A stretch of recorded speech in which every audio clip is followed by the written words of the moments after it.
a small envelope here with a hole going right through both sides. I've just made that with a point of scissors.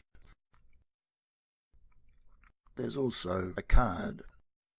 I didn't need this, it's an old card, so it didn't matter if I put a hole in it. And so when you put the card inside the envelope, you can line up those holes. There we go. I'll just make it nice and even so that, there we are, so that the hole is going right through both the envelope and the card.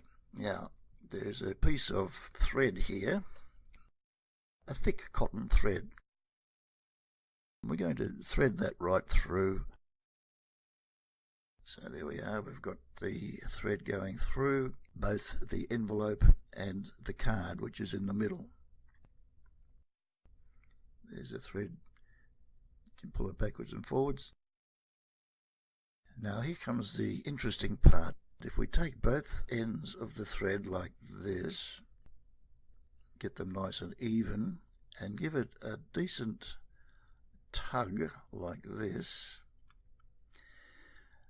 we find that if we take the card out, the card still has the hole in the center, of course, but the envelope is completely ruined. Both sides of the envelope have been torn to pieces, but the card, apart from the hole in the middle, is completely untouched.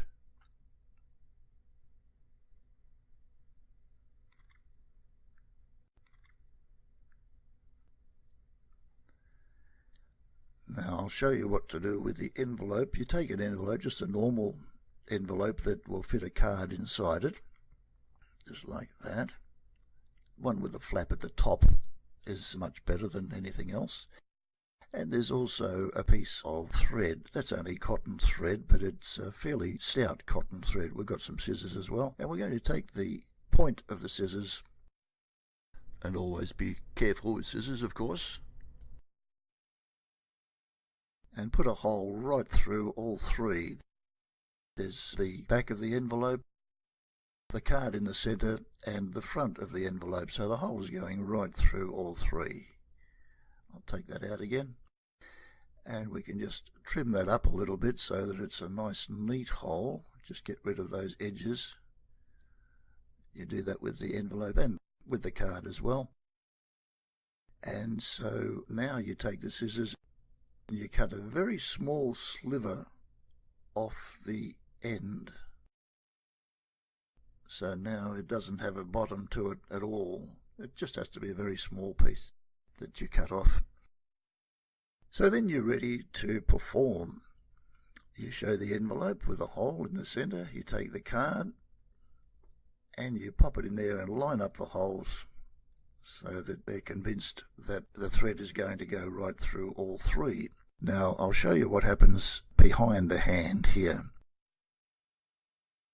You're going to slip your thumb in there and push on the card so that it comes out the bottom of the envelope, and just pull the envelope up a little bit so that you've got a clear hole with no card in the center.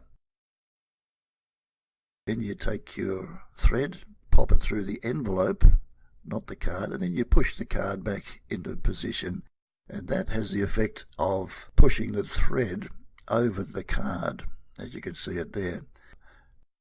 So it's not going through the card at all, it's going over the card. You can still pull that thread backwards and forwards, and it looks like it's going through all three things.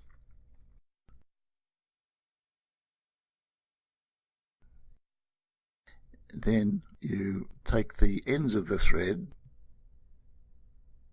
like this and hold the bottom of the envelope very tightly, because you don't want that card to slip out the bottom. And then you pull on the thread, destroying the envelope completely, but it doesn't touch the card at all. Don't show them the envelope. You can show them that it's torn, but don't let them handle the envelope. And show them the card. That's the main focus of the whole effect, is the card.